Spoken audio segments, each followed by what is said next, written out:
Pueden ir llenando el pretest, tienen 5 minutos.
Bueno, chicos, iniciamos con la clase de patología de hipófisis, tumores hipofisiarios y adrenales.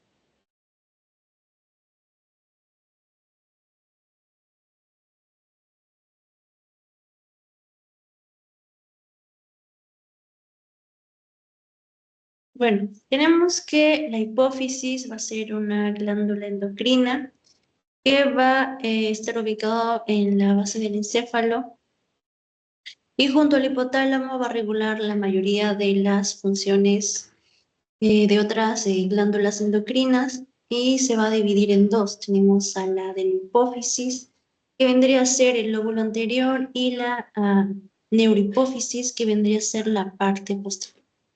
La hipófisis va a estar conformada por las somatotropas, productoras de la hormona de crecimiento. Tenemos también a la vamos somatotropas que van a producir también esta hormona de crecimiento y la prolactina. Tenemos también a las lactótropas que también van a ser productoras de prolactina, a las corticotropas, que van a ser productoras de la corticotropina, también de la propio melanocortina y también de la hormona estimulante del melanocito. También tenemos a la tirotropa, que va a ser productora de la hormona estimulante de la tiroides. Y por último, las gonadotropas, que van a ser las productoras de la hormona estimulante del folículo y también la hormona luteinizante. En las mujeres tenemos que esta hormona estimulante del folículo va a estimular la formación de los folículos de Graf y el ovario, y la hormona luteinizante va a inducir a la ovulación y también a la formación del cuerpo lúteo. Y bueno, también estas van a regular la espermatogenia y también la producción de testosterona en el sexo masculino. Por otro lado, también tenemos a la neurohipófisis, que va a secretar oxitocina y también la hormona antidiurética, que en realidad van a ser producidas por el hipotálamo. Y bueno, estas hormonas van a regular las funciones como el parto, la lactancia, el equilibrio de líquidos. Y los trastornos hipofisiarios se van a manifestar generalmente por este exceso de eficiencia de la hormona, por un efecto de masa debido a tumores, también como la apoplejía hipofisiaria. Tenemos que el paciente típico va a ser eh, aquel adulto de edad media que va a presentar algunos trastornos en la infancia o en la adolescencia, como el gigantismo por el exceso de la hormona de crecimiento. Tenemos que, por ejemplo, en los prolactinomas, va a ser más frecuente en mujeres en edad reproductiva, mientras que, por ejemplo, los adenomas productores de la hormona de crecimiento van a tener una distribución equitativa entre géneros. Y entre los síntomas vamos a tener que va a estar relacionado este exceso, deficiencia. En el caso de alteraciones como en el crecimiento tenemos al gigantismo, al enanismo, también a estas irregularidades menstruales. Tenemos también a la infertilidad, a la galactorrea, a la fatiga, los cambios de peso y alteraciones visuales. Esto debido bueno, a la proximidad de la hipófisis al quiasma óptico. En la epidemiología vamos a tener que los adenomas hipofisiarios, que van a ser estos tumores más comunes de la hipófisis, van a constituir del 10 al 15% de todos los tumores intracraneales, van a tener una prevalencia estimada de 1 por cada 10.000 personas, y bueno, estos tumores se van a presentar generalmente en adultos, con una mayor incidencia entre los 30 a 50 años. También tenemos estos prolactinomas, que van a ser adenomas hipofisiarios más comunes, representando el 40 al 50% de todos los adenomas funcionales.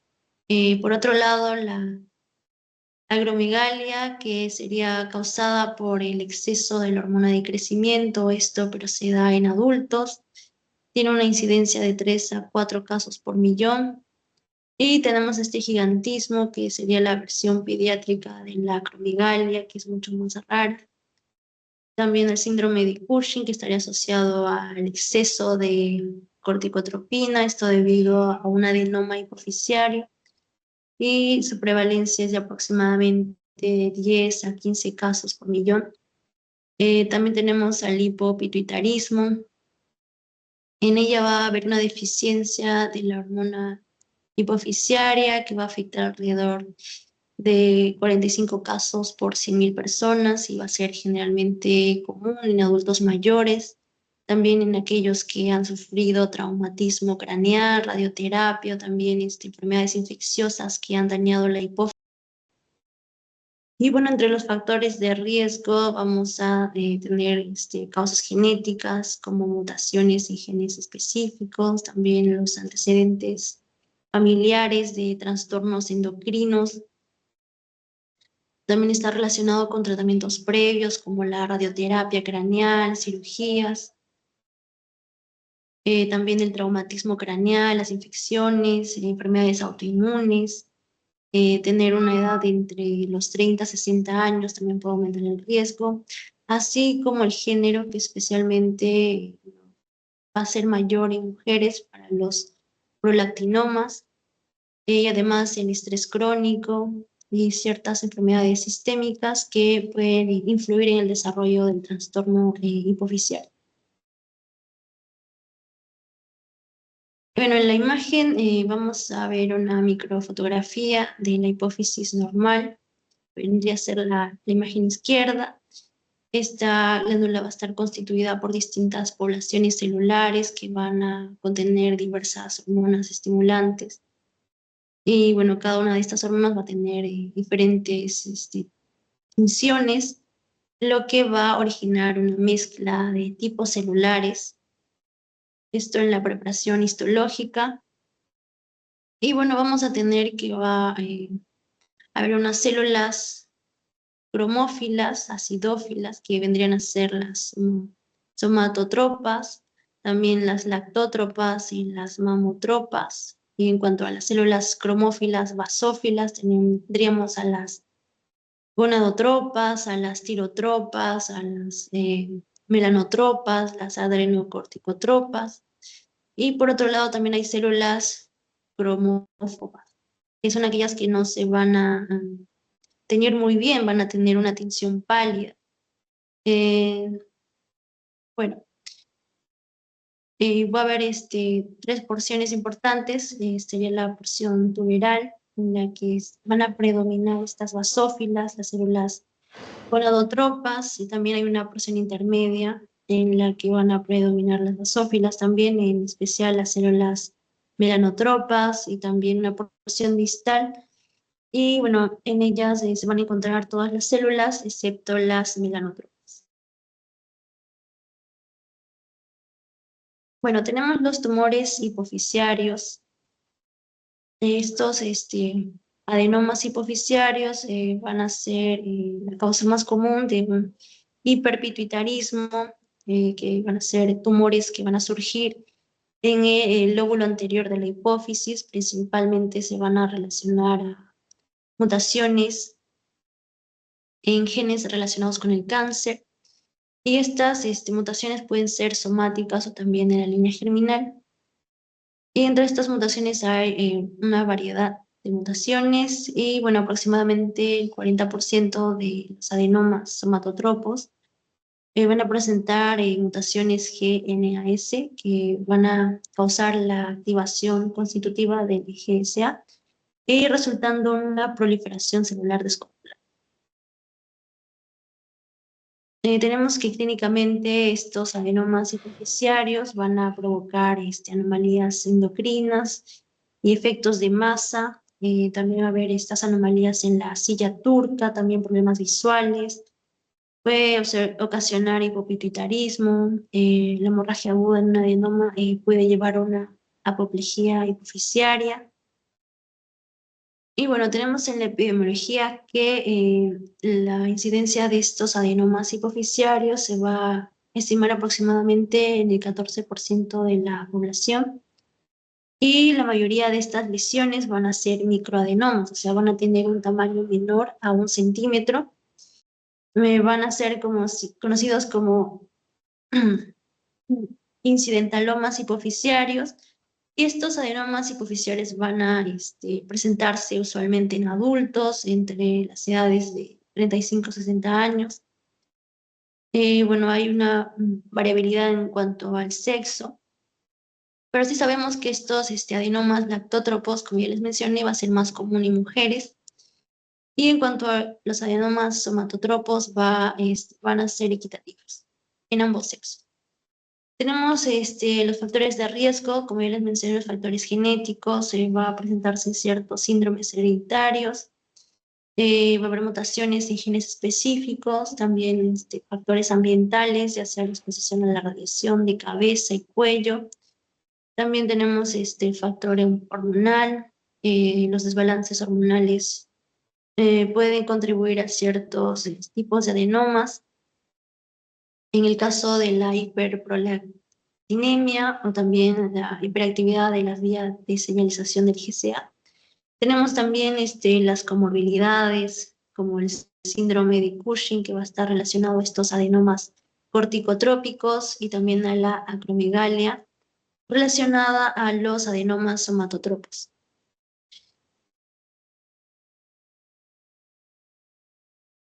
Bueno, aquí tenemos una tabla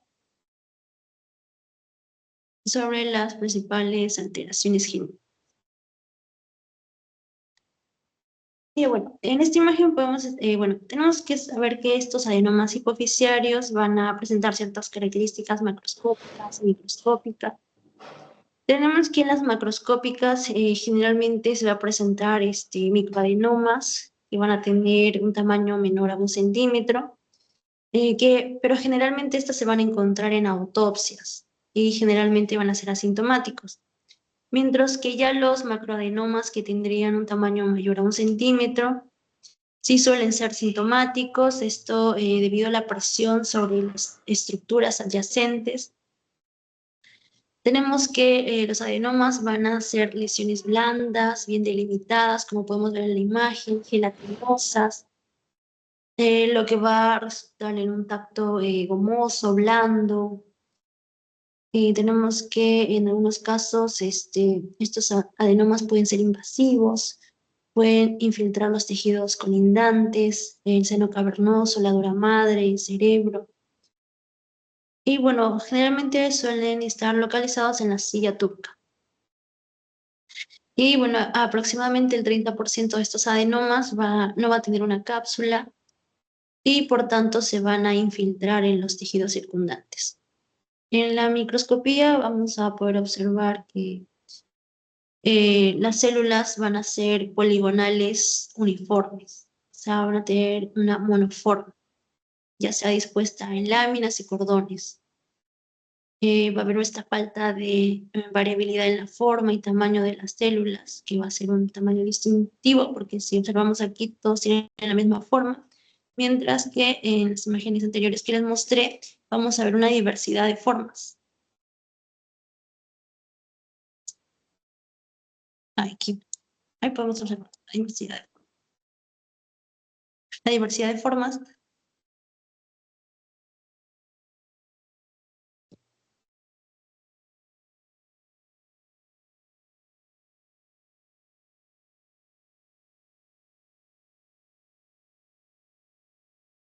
Mientras que en la imagen derecha vamos a poder observar que va a haber estas células poligonales uniformes que van a tener solo una forma. Y bueno, tenemos también que va a existir una escasez de tejido conectivo. Se van a utilizar tensiones de inmunohistoquímica para poder identificar los subtipos de los adenomas hipoficiarios que pueden ser positivos a hormonas específicas. Tenemos que va a haber una actividad micótica que va a ser baja en la mayoría de los adenomas. Sin embargo, algunos sí pueden presentar un aumento. Tenemos también que en los adenomas más grandes puede haber focos de necrosis y también hemorragias que pueden presentarse en áreas del tumor.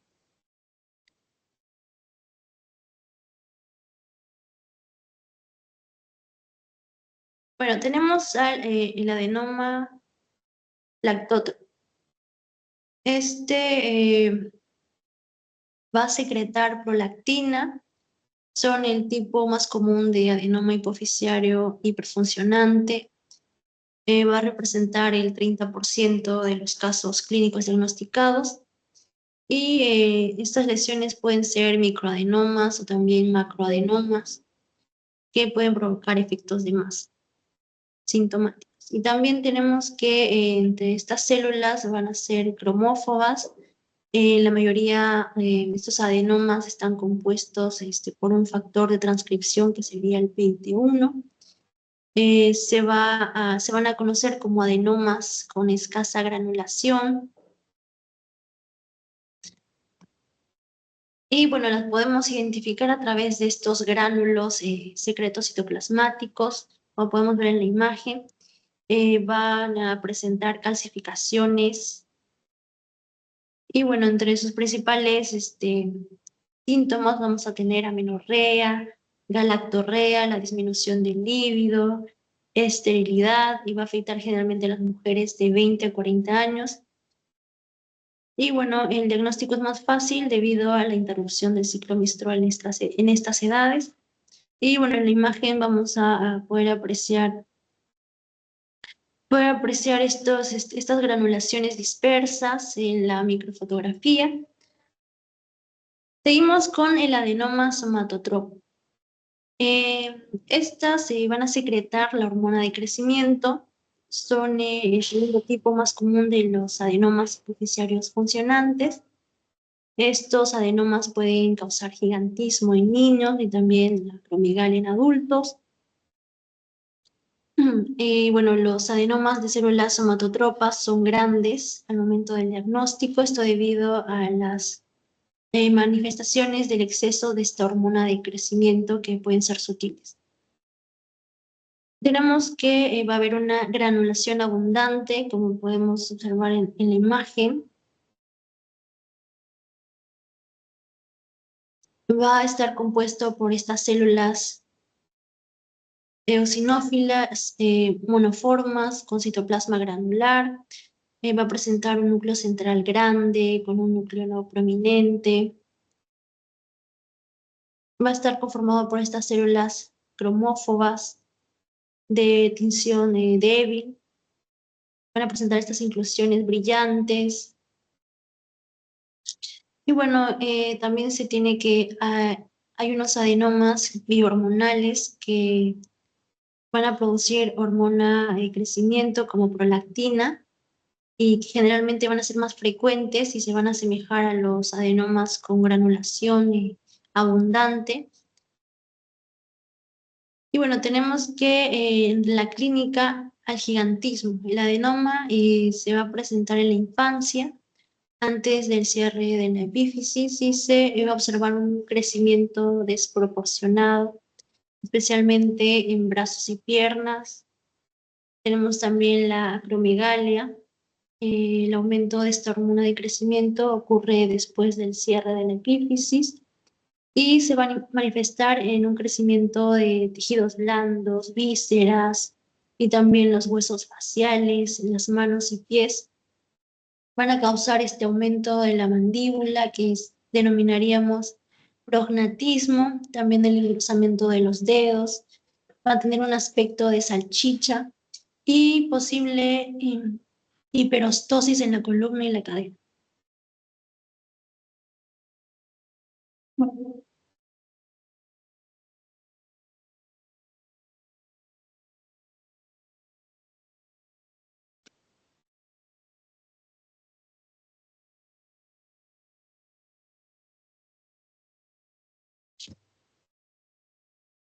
Ya, bueno.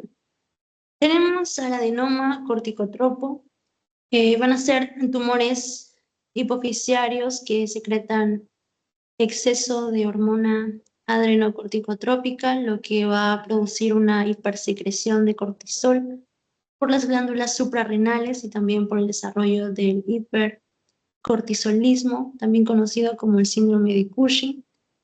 Tenemos que va a presentar microadenomas. Estas células van a ser basófilas, van a presentar granulación abundante, también pueden ser cromófogas, presentan granulación escasa. Y bueno, tenemos que entre sus principales características clínicas tenemos el síndrome de Cushing, que va a incluir una variedad de síntomas. En este caso tenemos que la enfermedad de Cushing se va a referir específicamente al hipercortisolismo causado por una producción excesiva de la hormona corticotropa por la hipófisis, y tenemos al síndrome de Nelson también, en el que se puede desarrollarse en pacientes tras la extirpación de las glándulas suprarrenales. Y bueno, en la imagen podemos observar que estos adenomas corticotropos van a teñirse intensamente.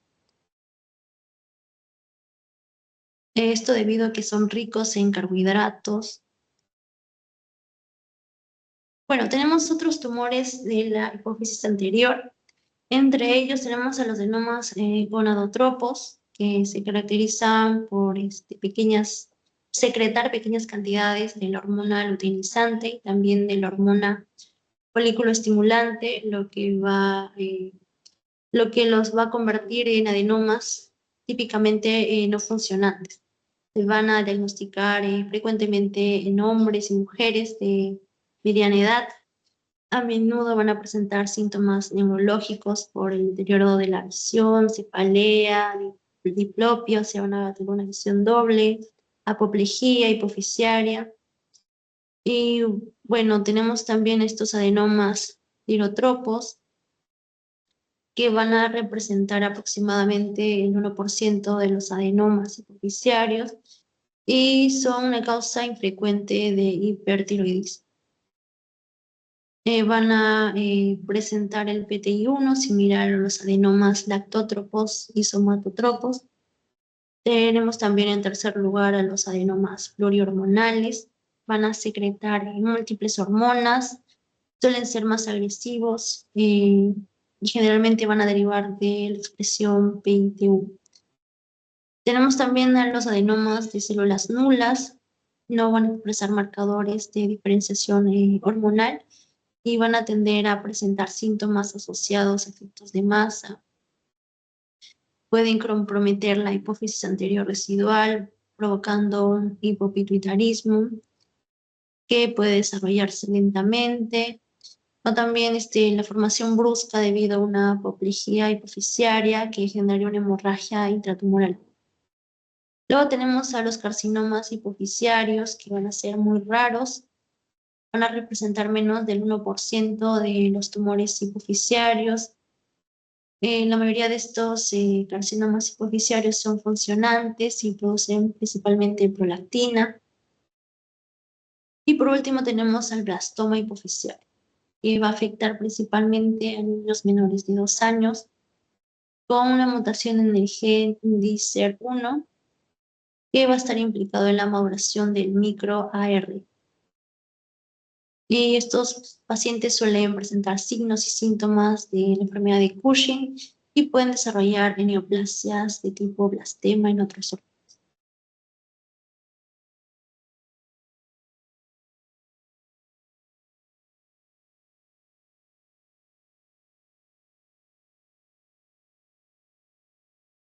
Bueno, tenemos las patologías de la glándula adrenal.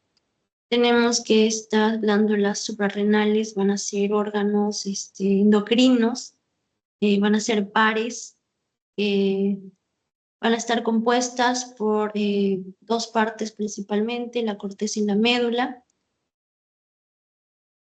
Y bueno, esta corteza se va a subdividir en 3 zonas. Tendríamos la zona glomerular, sería una capa estrecha que va a producir mineralocorticoides, principalmente aldosterona. También tenemos esta zona fascicular. Va a presentar una capa ancha que va a representar aproximadamente el 75% de la corteza y se va a encargar en la producción de glucocorticoides como el cortisol. Y por último tenemos esta zona reticular, una capa que va a producir esteroides sexuales, incluyendo los andrógenos y los estrógenos. Bueno, la médula va a estar conformada por células cromafines que van a secretar catecolaminas, principalmente adrenalina, lo que va a permitir la adaptación a cambios en el entorno. Y bueno, entre las enfermedades de la corteza suprarrenal vamos a tener que se va a clasificar en 2 grupos, aquellas que van a presentar una hiperfunción y aquellas que van a presentar una hipofunción. En la hiperfunción córtico suprarrenal van a ser causadas por la producción excesiva de las hormonas de la corteza suprarrenal. En primer lugar tendríamos el síndrome de Cushing, que va a presentar un exceso de cortisol, al hiperaldosterismo, que presentaría un exceso de aldosterona, y por último el síndrome de los adrenogenitales, que presentaría un exceso de... En el hipercortisolismo tendríamos al síndrome de Cushing, que es un síndrome debido a este aumento de glucocorticoides. Sus causas se van a clasificar como exógenas, principalmente por glucocorticoides administrados, o también por causas endógenas, dependientes o independientes de la hormona. Tenemos que las exógenas en su mayoría van a ser iatrogénicas, mientras que las endógenas van a ser debido a adenomas hipofisiarios, que van a representar el 60-70% de los casos,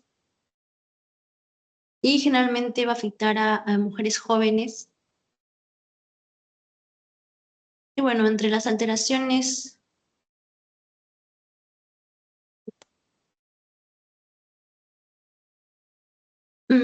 entre las alteraciones suprarrenales, vamos a tener, dependiendo de la causa, las glándulas van a presentar una atrofia cortical. Esto sería por glucocorticoides exógenos. También se presenta esta hiperplasia difusa nodular por el hipercortisolismo endógeno y los adenomas o carcinomas, que van a presentar diferentes características morfológicas.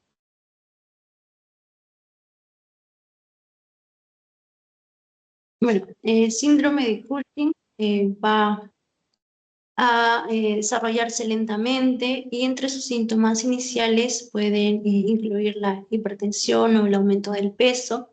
Se va a caracterizar por esta obesidad central, va a haber una acumulación de grasa en el tronco, también esta cara de luna llena, la joroba del búfalo en la parte posterior del cuello.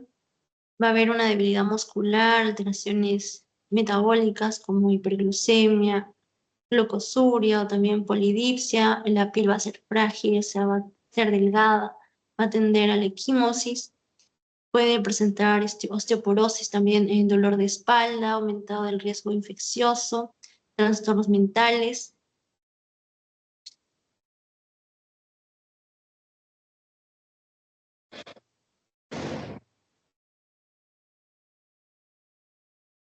Ya, trastornos mentales y también trastornos mentales y también el hirsutismo y los trastornos menstruales. Bueno, tenemos también que va a haber entre las causas del hipercortisolismo vamos a tener, como ya les mencioné, exógenas y endógenas.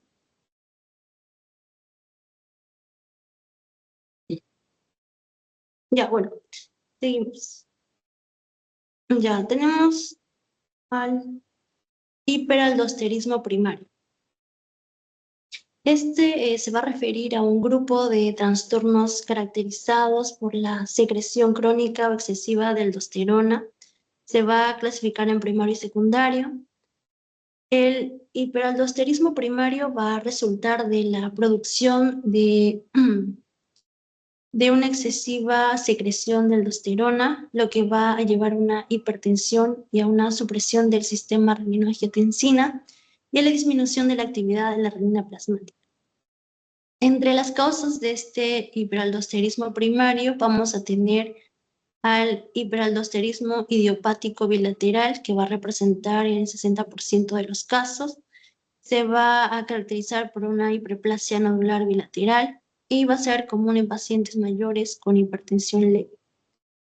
Tenemos por otro lado las neoplasias córticos suprarrenales, que van a ser aquellos adenomas productores de aldosterona, como el síndrome de Cohn o también un carcinoma. Y aproximadamente el 35% de estos casos van a ser adenomas solitarios. Por otro lado tenemos al hiperaldosterismo familiar, que va a constituir el 5% de los casos y se van a describir en 4 subtipos.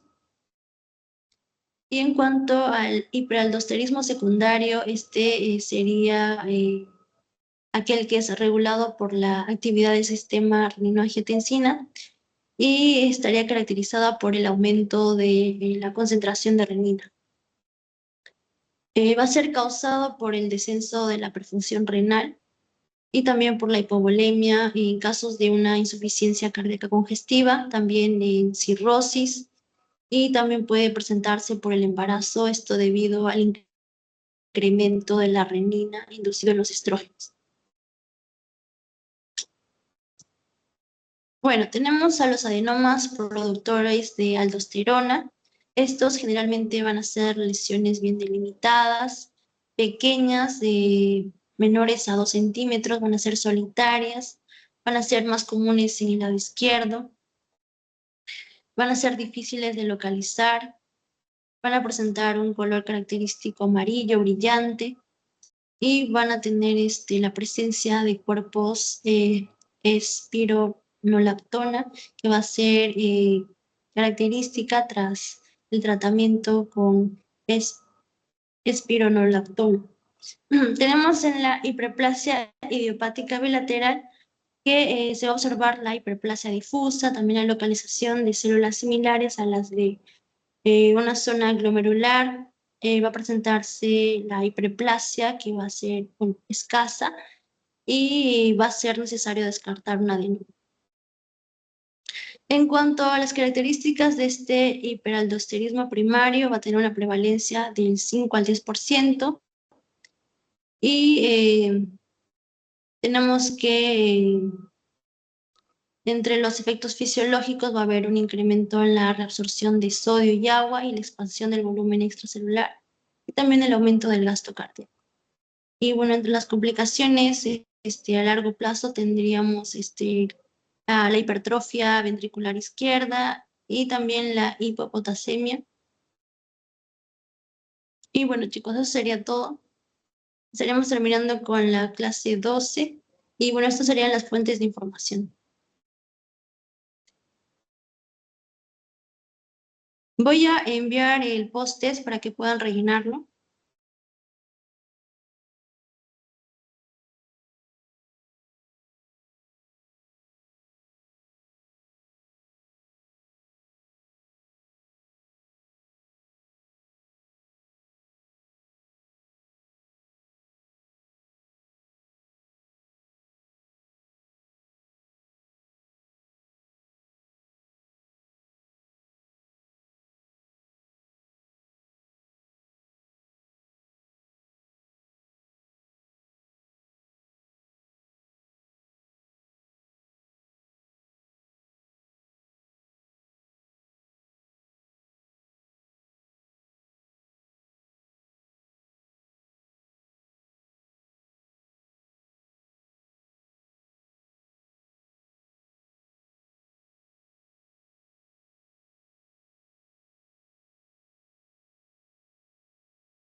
Bueno, les estoy enviando las diapositivas para que puedan revisar el tema.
Gracias, Kate. Ya nos podemos retirar.